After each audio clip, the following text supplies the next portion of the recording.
कथाएं अलग अलग है माताओं में। ये कुटिल क्यों है? ये एक बार चंद्रमा ने झूठी गवाही दे दी थी कहीं किसी प्रसंग में, पुराणों में वर्णन है।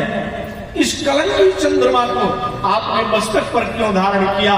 भगवान शिव ने कहा एक बात बताऊं, ये भले कुटिल है, भले कलंकी है, भले टेढ़ा है, लेकिन इसके साथ मेरे प्रभु का नाम जुड़ा हुआ है। क्या जुड़ा हुआ है?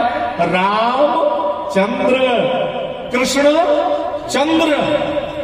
भगवान शंकर कहते हैं जीवन में चाहे जितने अवगुण हो, चाहे जितने अवगुण हो, यदि उसका संबंध मेरे ठाकुर जी के साथ हो जाता है तो उसके सारे दुर्गुण समाप्त हो जाते हैं और उसको मैं अपने मस्तक पर धारण कर लेता हूं, मस्तक पर धारण कर लेता हूं।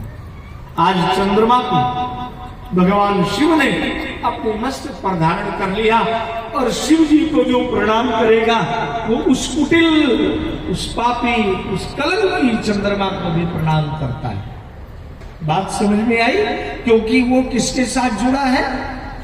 मेरे राम जी के साथ, मेरे कन्हैया के साथ। अभिप्राय केवल एक है कि जो राम के साथ जुड़ गया, जो प्रभु के साथ जुड़ जाए, उसके जीवन में चाहे जितने दोष हों, उस दोष को भगवान नहीं देखते, कोई संत नहीं देखता, कोई महापुरुष नहीं देखता। हमारे गुरुकुल में एक विद्यार्थी बहुत आलसी है और किसी की बात भी नहीं सुनता, वो जल्दी कोई कहे बात नहीं सुनता। तो किसी ने कहा गुरुजी इस विद्यार्थी को तो निकाल देना पड़ेगा, ये किसी की बात नहीं सुनता है।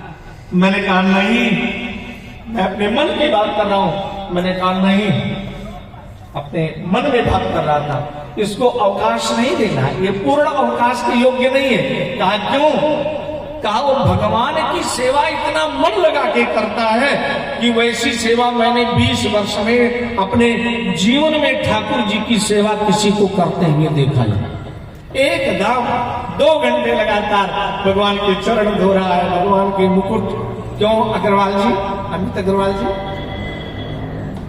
तो हमारा विद्यार्थी है ना, वो सुदर्शन ठाकुर जी की बहुत सेवा करते हैं बड़े अच्छे ढंग से। और आप कभी हमारे गुरुकुल में आइए तो अगर आप 30 दिन आएंगे तो भगवान का स्वरूप 30 प्रकार का आपको दर्शन करने को मिलेगा।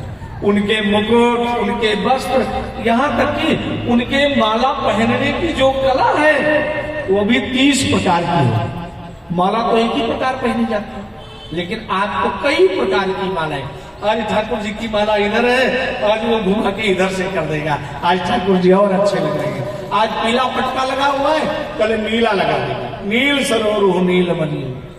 अभिप्राय केवल एक है, जो प्रभु के साथ जुड़ जाए हमें भी जुड़ जाना चाहिए। गोस्वामी तुलसीदास जी कहते हैं कि हमारे ठाकुर जी, मेरे गुरु जी शंकर जी, हे मेरे इष्टदेव, आप ही जैसे बड़े दयालु। मैं भी बड़ा कामी था, मैं भी बड़ा क्रोधी था, लेकिन मुझे मेरे इष्टदेव ने, मेरे गुरुदेव ने वैसे स्वीकार कर लिया जैसे भगवान शिव ने चंद्रमा को स्वीकार कर लिया। आपने गोस्वामी जी की कथा तो सुनी होगी, कहने का समय नहीं, केवल संकेत मात्र दूंगा। रामचरितमानस में ना गोस्वामी तुलसीदास जी की जीवनी लिखी है। माताओं बहनों सभी पढ़ना भाइयों।